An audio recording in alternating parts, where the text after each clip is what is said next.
what I wanted to start with is like, what do you see as the journey of Danny? How do you see the journey in the life of Danny as of 27 years? Ooh, what a big question. I firstly can really resonate with what you said there about becoming and the dissolution. Is that the word you use? Dissolvement. Dissolvement, yeah. Yeah, the dissolvement of self and dissolvement of ego. That's something I can resonate with.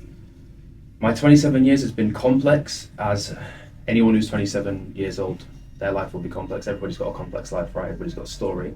I've done many things in my life so far. I've been a model, I've been a coach, I've been a personal trainer, I've had an online business, in-person business, been on reality TV shows.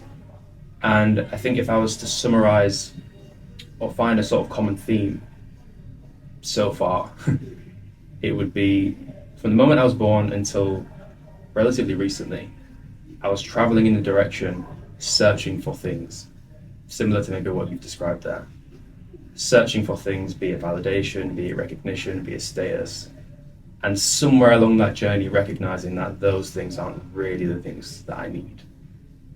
And there's this sort of relinquishing that goes on, right? There's this sort of like self-evaluation, you might say, where you're letting go of certain parts of your story, certain parts of your narrative, and also trying not to forget who you are in the process. And the last, I would say, like 4 or 5 years has been both turbulent and, also one of like, yeah, huge self-discovery and huge self-development, also self-dissolvement.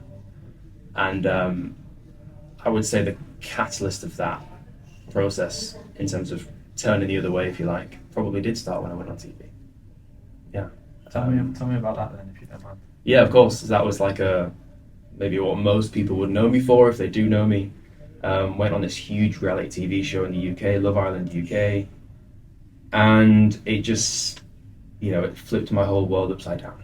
Both for good and bad, right? There's so many pros to that situation. There's so many things that it maybe did for me and rewarded me with, etc., etc. But also, like, as somebody going into that show at 21 years old, having little to no self-awareness at all, it really threw me into, I don't know if spiral's the right word.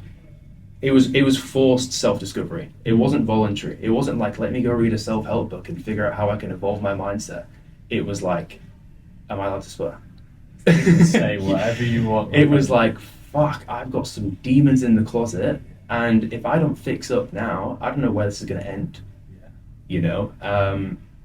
And I don't know if we're going to go back to like my origin story and childhood and all that kind of stuff, but there was a lot that I hadn't processed, worked through, accepted, understood about myself, and it was brought to the forefront of my attention because now I was in the public eye. And that set this almost like ticking time bomb in my head, and it was like, I've got stuff to figure out. I need to figure it out yesterday, not sometime in the future, not maybe one day when I get to it.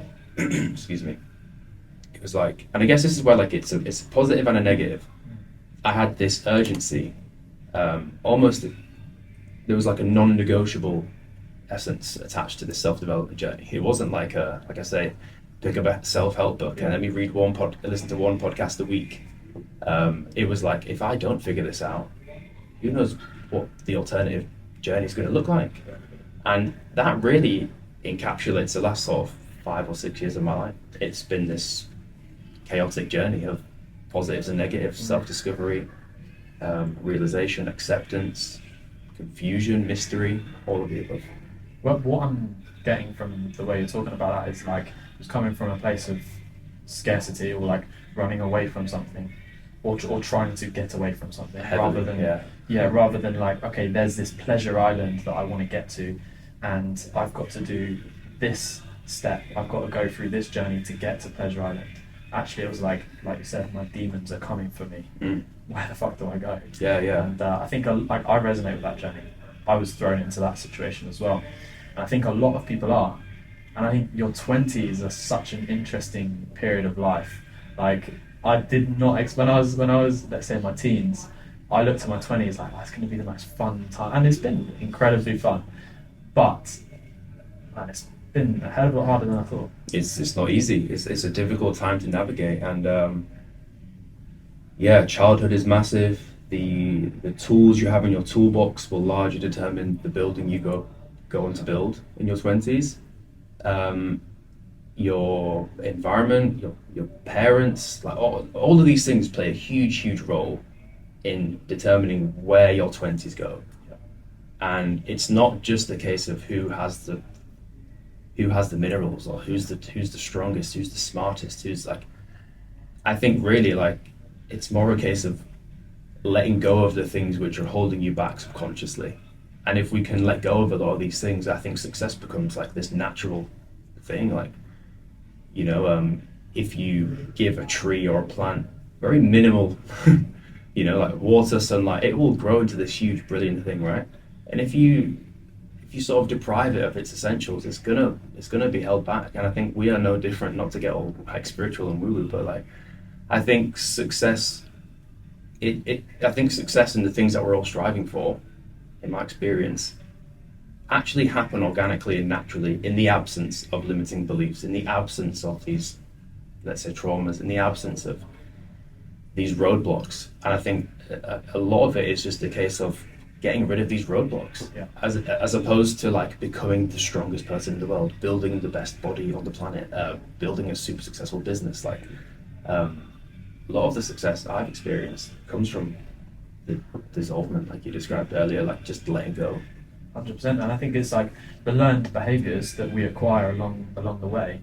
Oh my gosh, massive. Yeah, like skills are amazing. We need to develop skills if we want to create something in our lives, whether it's business wise, whether it's relational. You need to learn skills, right? It's a requisite for development and success and growth. But the things that have held me back in my journey are the learned mentalities, the mindsets, the behaviors, the habits, the things that I've realized actually they're not really true. Yeah. It's not real. They don't serve you at all, They right? don't serve me. They're not aligned with who I want to be. Yeah. And actually getting rid of those and getting more to the core of who I am, and actually like who I believe I am. That's real like success and growth. Can I ask, at what point in your life did you consciously recognize that? Very, very recently. Mm-hmm. I'm 29, right? And I'd say 25. I started reading books when I was about 23, probably 23, 24. 25, I was like you. I was hit with a situation, a circumstance, which forced me to go deeper than just learning. And then I was like, okay, this stuff is going to be a long road ahead of me of learning about myself, learning about how I can be better, and dealing with my own insecurities, traumas. I say conscious. I don't know. I don't really know how to answer that, because sitting here today, like, you only know what you know, right? You don't know what you don't know. So tomorrow it will be a different set of things, that a different accumulation of things that I didn't know today or last week. But I'd say on the journey, I'd say it's like at the age of 25, I started to really look at myself and think a bit deeper. Interesting. I've always been a deep. The reason I asked that question, I find it fascinating, and I love to hear from other guys who have the capacity to be vulnerable, sharing the way that you've just shared. I find it fascinating because, as someone who has also had, hardship, traumas, etc., and maybe we'll go into that, I don't know. I used to think I was self-aware. I used to think I was a deep thinker. I used to think I was someone who didn't have these limiting beliefs. And I would happily, you could go on YouTube and find a podcast of me 5 years ago, and you would think that guy then had it all figured out. And little did I know then that I was still playing a role, running from fears, abandoning parts of myself because of shame, guilt, fear, all that kind of stuff. And subconsciously, I was still driven by negative forces.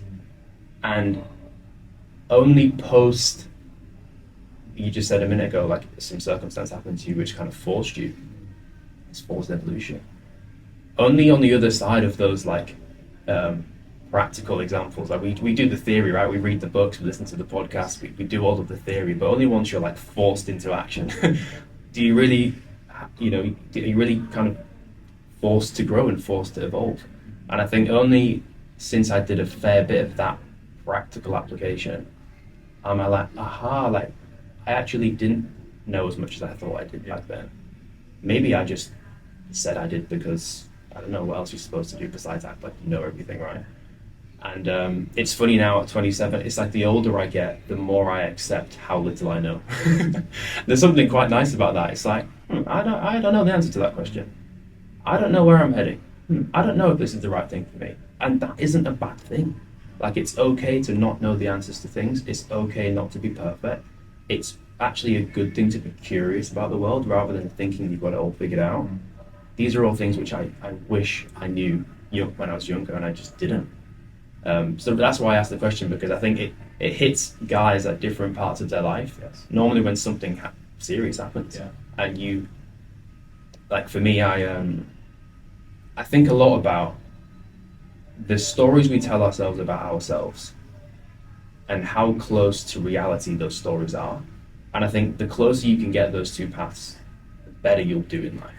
Like if you can tell yourself stories about yourself which are genuinely true and help you move forward in your life, and that actually aligns with reality, the world that we're living in, you will go further than someone who's living in fairyland, right? And just tell themselves lie, even if they're limiting beliefs or whatever they might be. And I think about that a lot, and I think these real harsh situations that happen to us, whether it's we're grieving someone, whether it's a traumatic incident, whatever it might be, it really forces us to close that gap. It forces us to be like, oh, reality's over there and I've been living over here. Yeah. If I want to get out of this situation alive, I need to bring these two worlds together. Yes. But because as humans we just crave like comfort and validation, success, whatever, sometimes it can be more optimal to keep those worlds apart. Sometimes that's good for those. Well, it saves you the difficult things in the moment. So it saves us pain, right? It's very easy to just actually keep living that.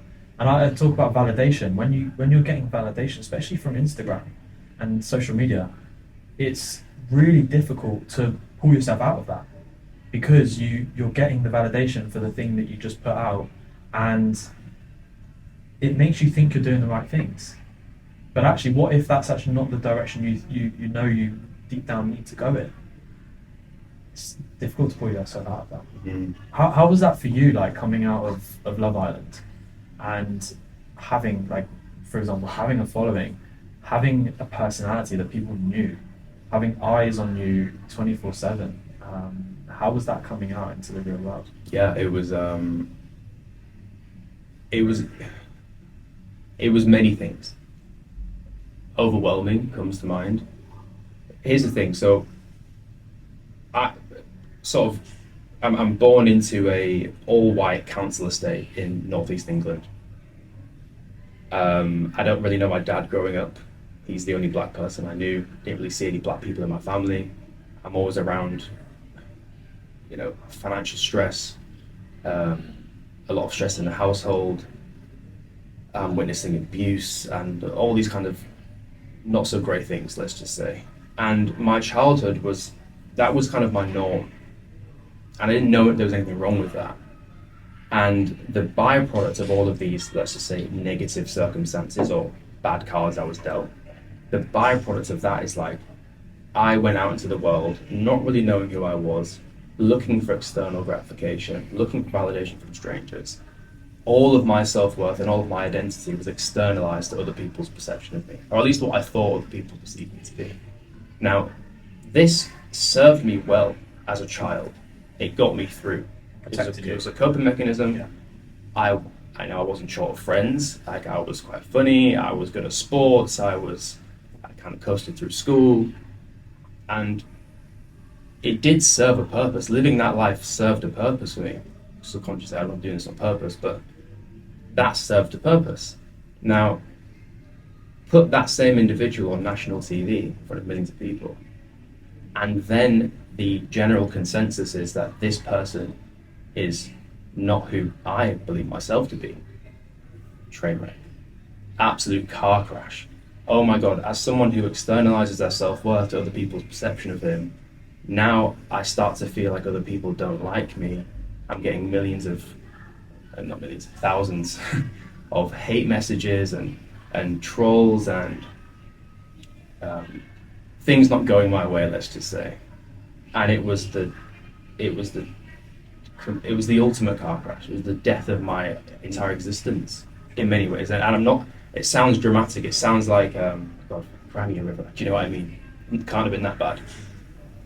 Relative to somebody who didn't know who they was, 20-ish, just turned 21-year-old who lacked self-worth, lacked a sense of identity, had no real foundation that his mental health was built upon, and then you put him through this reality TV washing machine and spit him out.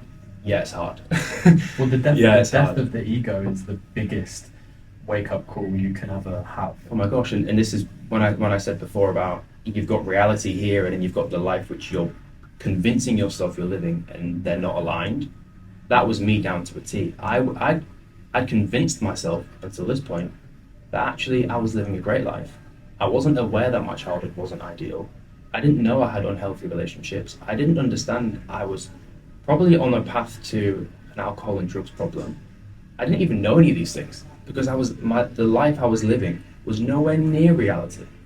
And then all of a sudden you put this person on a platform and by the way, like I'm not like David Beckham or Kim Kardashian, but when you come from nothing and then you have 500,000 followers and you're on national TV every day, like you do feel like you're famous. Like it feels like everybody knows who you are. Everybody's stopping in the street saying, "Yo, Danny, oh my God." Like you can't go anywhere without being stopped and recognized. So you do feel like everybody knows who you are, even if that's not quite the case. And that the anxiety that's attached to that, oh, I'm going to get stopped, I'm going to get approached, I'm going to get whatever, knowing that they think you're somebody who you don't think you are, yeah, that's a recipe for disaster. It's interesting, like the way you're describing that and what you were saying as a child, like the seeking the validation and being that funny guy, the sporty guy, and being in those social circles. Like, it's funny, you got the thing that you wanted as a child. Oh, this is it, exactly. You got the thing that you wanted, but you realised it wasn't what you wanted. This is it. This is what I have come to realise, and whether it's delusion or whether it's accurate, the silver lining I choose to see from my situation is that I got to the top of a mountain I was actually trying to climb, realised I was on the wrong mountain, and now it's time to climb a different one. And I think it's important that everybody does that. I've not met a single person in my life who from the moment they were born began their journey up the right mountain. And their whole life was just seamless. There was no speed bumps. It was just, I know where I'm going, and I'm going to get straight there, and there's going to be no regrets, and I'm going to make no mistakes. I think everybody to some degree gets to a point where they realise, maybe I shouldn't be here, maybe I should be over there. Maybe I've been living my life with a set of beliefs and values that aren't actually aligned with who I've come to realise is the person I want to become. Yes. In which case, I need to change direction. I need to change the GPS. Like, I'm going in the wrong direction. And I think you might call that a midlife crisis. I happen to have that at 21. Yeah. And for that, that's the kind of silver lining that I see throughout all of that chaos. But people think that's you're at rock bottom when you're in that situation. But if you look at that on a macro scale, right? You think about a ship who they're trying to go from A to B, from one country to another country in the sea, right? You're not going in a straight line. You're going to be at one point probably going the total opposite way to where the destination is. But that's part of the journey. And I think that just to sprinkle a bit of optimism on this is like, as long as you have the resilience and self-awareness, then climbing up the wrong mountain is going to teach you, when you get to the top, you've acquired character development, you've acquired new lessons, you've got rid of a lot of things. Mm-hmm. You're a different person when you get to the top, and you're a different person when you get down to the bottom. And Yeah. as long as you have the resilience, or at least the awareness to be like, okay, let's look at another mountain, let's climb up that one, let's see what's up there.